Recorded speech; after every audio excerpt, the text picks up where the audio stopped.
Syaf, lu lagi main games ya? Enggak kok, gue lagi cari informasi tentang era globalisasi. Lu tau gak sih era globalisasi itu apa? Nggak tahu, apaan tuh? Jadi, dari website yang gue baca, globalisasi itu secara umum adalah tersebar luasnya pengaruh ilmu, pengetahuan dan kebudayaan yang ada di setiap penjuru dunia ke penjuru dunia lainnya. Jadi, tidak jelas lagi nih batas-batas yang jelas dari satu negara ke negara lainnya. Nah, tapi sedangkan menurut ahli, teori globalisasi itu menurut Giddens menyatakan bahwa globalisasi merupakan keadaan saling ketergantungan antara individu, kelompok masyarakat, dan negara lainnya. Oh gitu. Yaudah deh, mungkin sebelum kita bahas lebih lanjut, kita perkenalin diri dulu kali ya. Boleh? Oke deh. Sebelumnya yang terhormat Pak Adam selaku guru sosiologi kita dan juga teman-teman yang kita banggakan. Perkenalkan, nama saya Rehna Sutarno dan di samping saya Syafina Putri Zulaika. dan di belakang layar ada Zahira, Syifa, dan juga Yesenia. Kita langsung ke pembahasan selanjutnya. Selanjutnya adalah respon masyarakat mengenai globalisasi. Nah, respon masyarakat ini terbagi menjadi dua, yaitu adalah pro-globalisasi dan anti-globalisasi. Kelompok yang menyetujui globalisasi adalah pro-globalisasi. Nah, bagi mereka, globalisasi ini mampu menghubungkan kesejahteraan negara dan mampu memenuhi kebutuhan mereka yang belum tentu bisa dipenuhi oleh kebijakan negara itu sendiri. Contoh globalisasi adalah pertemuan G20.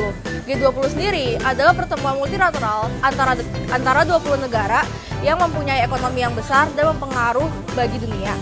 Nah, kebalikan dari pro-globalisasi adalah anti-globalisasi. Anti-globalisasi sendiri berarti mereka menentang pemikiran globalisasi tersebut. Mengapa mereka menentang? Sebenarnya terdapat banyak faktor-faktor seperti karena pengaruh dari budaya atau pemikiran mereka yang tidak cocok, ataupun juga tradisi yang bagi mereka merasa bahwa globalisasi itu bisa menghapus identitas dari masyarakat itu sendiri.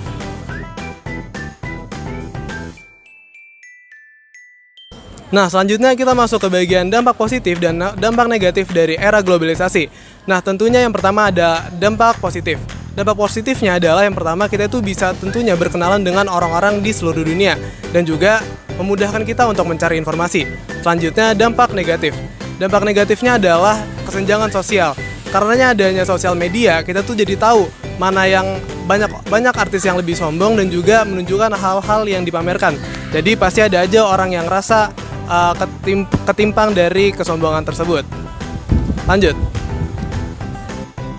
Selanjutnya ada 3 faktor penghambat perubahan sosial. Yang pertama itu adalah sikap tradisional dan konservatif, di mana masyarakat yang terikat kuat dengan tradisi dan nilai-nilai yang lama mungkin resisten terhadap perubahan sosial, di mana perubahan itu dianggap mengancam mereka atas tatanan kehidupan yang sudah mereka kenal.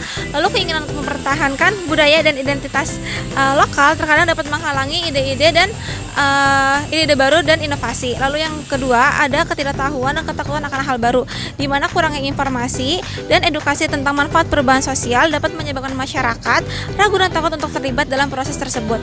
Lalu yang terakhir ada kurangnya kemampuan dan sumber daya, di mana masyarakat yang memiliki keterbatasan akses terhadap pendidikan, teknologi, dan sumber daya keuangan mungkin sulit untuk beradaptasi dengan perubahan sosial, di mana ketidakmampuan itulah yang mempengaruhi mereka untuk tidak mengikuti perubahan dan menyebabkan masyarakat tertinggal dan terpinggirkan. Oke, mungkin seperti itu aja yang bisa kita sampaikan. Lebihnya mohon maaf. Wabillahi taufiq wal hidayah. Assalamualaikum warahmatullahi wabarakatuh.